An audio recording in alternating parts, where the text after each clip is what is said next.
শ্রদ্ধা জ্ঞাপন করে মঞ্চে উপস্থিত শ্রদ্ধেয় ব্যক্তিবর্গকে শ্রদ্ধা ভালোবাসা এবং সামনে বসে থাকা দর্শক মণ্ডলীদের প্রতি শ্রদ্ধা জ্ঞাপন করে আজকে এই যেমন খুশির সাজো প্রতিযোগিতা যে হয়েছিল আমি দু চার কথা বলছি। এখানে কয়েকদিন ধরে মাতৃবন্দনার শুভক্ষণে কয়েকদিন ধরে যে অনুষ্ঠান চলছে, যাত্রা থেকে শুরু করে বিভিন্ন নাচ গান এবং চিত্রাঙ্কন প্রতিযোগিতাগুলো হচ্ছিল, এগুলো খুব ভালো দিক। তবে একটা কথা খুব বারে বারে মনে আসছিল যে আবৃত্তির প্রতিযোগিতাটা হয়নি। এটা কিন্তু কোনো সাংস্কৃতিক অনুষ্ঠানে এতগুলো দিক হলো, আবৃত্তি প্রতিযোগিতার অনেক গুণ রয়েছে, অনেক দিক রয়েছে, যেটা গত বছর হয়েছিল, এই বছর কিন্তু আমি প্রোগ্রামে দেখিনি। যাই হোক, সেটা আগামী দিনে যাতে করে সেটা বেশি বেশি করে আশা করব। এখানে ক্লাবের যে সমস্ত সদস্যরা রয়েছেন তারা আমার প্রাক্তন অনেক ছাত্র রয়েছে, আমি তাদেরকে একথা বলছি। মূল বিষয়ে আসি। কোথাও রাস্তাঘাটে এলে আমরা শুনি ছদ্মবেশ হচ্ছে, কোথাও কেউ বলছে যেমন খুশি সাজো হচ্ছে, আবার দুটোই বলছে যেমন খুশি সাজো ছদ্মবেশ প্রতিযোগিতা। এটা একটু ভাবতে হবে, দুটো দিক কিন্তু সূক্ষ্ম।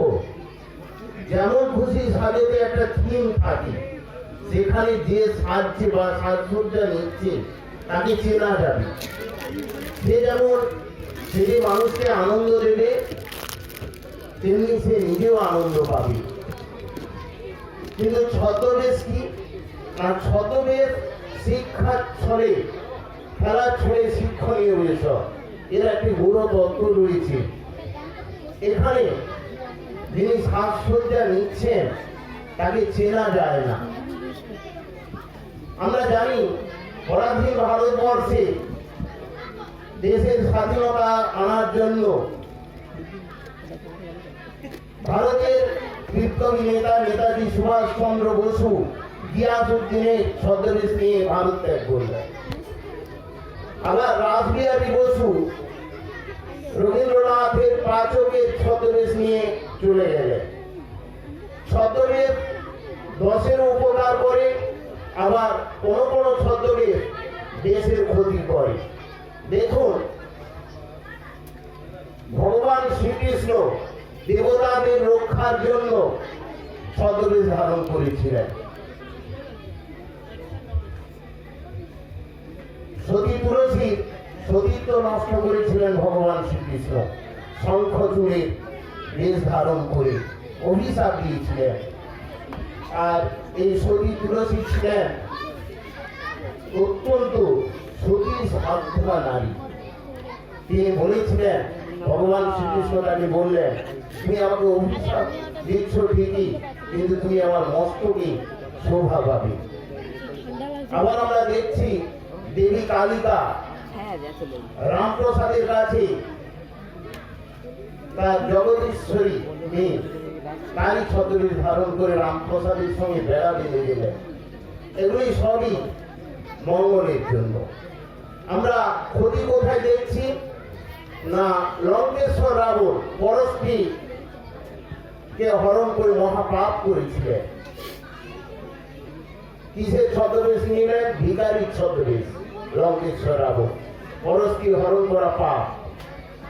আবার চোর ডাকাত ধরার জন্য পুলিশ ছদ্মবেশ নেয়। তাহলে আমরা দেখছি যে ছদ্মবেশে আমি বললাম চেনা যাবে না, আবার যেমন খুশি সাজতে চেনা যাবে।